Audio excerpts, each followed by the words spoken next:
ये मोर ना विश्वेन्द्र पंडा आम आज पाटनगर स्थित कादपड़ार ये मंडप रे पूजक भाव में नियुक्ति होइछु।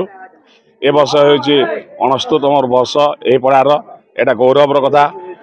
पूर्व पुरुषंकर आशीर्वाद क्रमे दीर्घानु काल जाई अनुष्ठान चली आसुची। आमे एठारे तपः षष्ठी रे बिल्यवरण करी कलशाधिवास करी मंडलाधिकरण करी अधिवास कर्म करूँ। सप्तमी रे मांकर प्राण प्रतिष्ठा न्यास मंडलादि पूजा एवं समस्त आवाहन कार्यक्रम कराए। एवं महाष्टमी रे मांकर राजराजेश्वर बेश हुए 16 उपचार पूजा हुए। अष्टमी रे एठारे यही पड़ार समस्त माँ भौणी मान आसिक भाई जिमितिया व्रत महानंद बहुत उल्लास करती। एवं अष्टमी पर आम नवमी लगे संधि समय संधि पूजा हुए। संधि प्रथा अनुजाई यथाविधि प्रथा समस्त प्रकार उपचार पूजा करा जाए। नवमी रे महानवमी पूजा करी चंडी हवन करा जाए। नवकुमारी वरण करी पूजा माध्यम एवं छोट छोट नाबालिका मानक मध्य नवकुमारी मध्य वरण करी भोजन करी वस्त्रादि दक्षिणा सहित विदाकी दिया हुए। दशमी रे अपराजिता देवी पूजा करी कलश घट विसर्जन पूर्वक पूर्णाहुति करा जाए।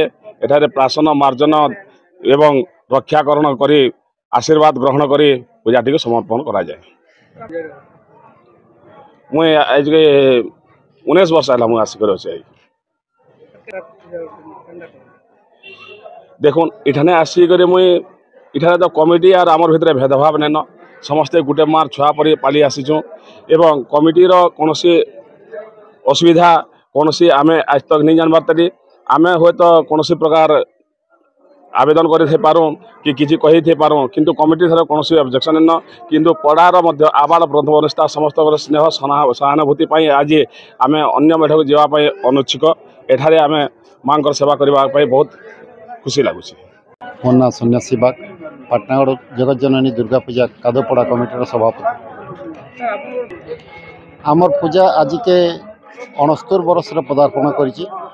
आमर जेनटा पूर्वज मैंने आज कर बर्तमान आमर पीढ़ी एटाके संभाल रखीचु। आ पूजा विधि हिसाब से जदि कहमा आमर ब्राह्मण आज्ञा भल हिसाब से कह मन बेसी जानिछन। आ मनोरंजन कार्यक्रम जदि धरबे बेले आमर दुर्गा पूजा कमिटीर विशेष आकर्षण होचे रावण पोड़ी जेनटा कि आमर पाटनागढ़ रमाई हाईस्कल पड़िया हेसी से बहुत संख्यार आमर आखपाखर 8-10 किलोमीटर एरिया रू कम से कम 10,000 15,000 लोकर समागम हेसी बहुत जोरजार हेसी। मुई आपण मानकर माध्यम रे समस्त पाटनागढ़ जनसाधारण को भी अनुरोध करी आमर रावण पोड़ी को आसी आम समस्त सहयोग कर। आम रावण पोड़ी आसंता 2 तारीख जगतजननी दुर्गा पूजा जेन दिन आरंभ है से दिन आमर माँ भोग प्रक्रिया गोटे चली से भी बहुत लोग पाटनागढ़ जोग देसन। सेटा अच्छे आसंता काली भोग हेबा आ बहुत लोग भोग लगी भी बहुत लोकंर भीड़ हेसी से संभालवार्टा आमको मुश्किल हेसी। से लगी भी आम खुश अच्छु जेते लोक आउछन आम लोक जिते आउछन आम दे नहीं पार्बार से हिसाब से लोक आउछन आम पाखे से लगी आम भी बहुत खुश अच्छु। मोर ना हूँ टिकेश्वर दास कादपड़ा बासिंदा। मो पूर्वतन सभापति थी आम शारदीय दुर्गा पूजा 69 वर्ष चली और बहुत धूमधाम पूजा हेसी। और आम समस्त सहयोग पड़ा बासिंदा पाटनागढ़ बासिंदा सब सहयोग होकर धूमधाम सब पूजा हेसी समस्त सहयोग करसन। लोकाल आमर अच्छन आ